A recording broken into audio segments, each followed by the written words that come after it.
सारे दोस्तों सुनने वाले मोहब्बत भरे सलाम।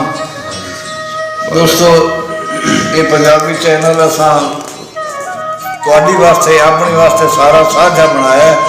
ये नहीं कि भाई किसी का एक है, सारे दोस्तों का चैनल है, इनू सुन सो, इनू लाइक करे सो।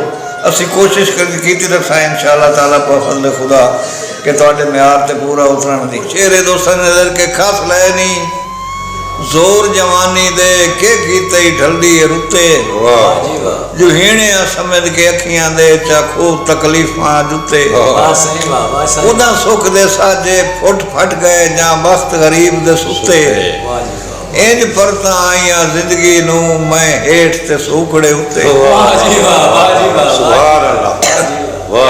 जान के ताई कखां च जुगड़ी पा समंदर नाल बैठा हाँ, मता होवे मुकद्दर विच बुलेंदा लाल बैठा हाँ, और मेरी सोचा दे मथे तू कदी सुकिया पसीना नहीं, हवा दी हील हिक पारों गुजारी साल बैठा हाँ। और भाई जदा बख्ता कैद तो उदण भी हा पर ओ हा कैद हया दी हन पैरी नैल मुहब्बतां दे हथी हाई जंजीर वफा दी। जदा बद नजरां दियां नजरी लगियां इंज बदली रंगत फिजा दी, हुण घुले भी सही ता नहीं लगदी विच कफस दे हील हवा। और दोस्तों शेर है के तकदीर न खेड़ के सद गत्या संगतां दे वग चो मैनू, और कीता कहीं नहीं अज ताई कढ़ण दा भल हिजरां दी अग चो मैनू।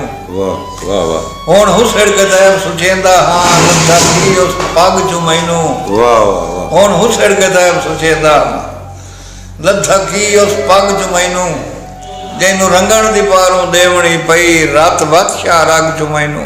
और एक और शेर दोस्तों कि कोल रईफ दे अलड़ जवानियां बहन तके ना बहन तके, साड़ियां कौड़ियां मिठियां गल्लां सहम तके ना सहम तके, असी तैब बरूटियां बनदियां आए साडे बूर हवावां जग छोड़े, हुण बेर साड़ियां लगना तू कुछ डहन तके ना डहन तके।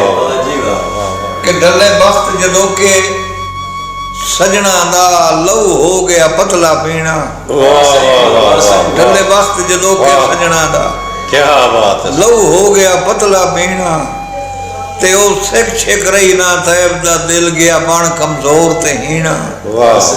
ताई हौलिया वांग गुलामियां दा नहीं भोए ते बीटिया चीना, जदा पाके अपना रो धो के निभ वजना ईद वरीना। वाह वाह वाह।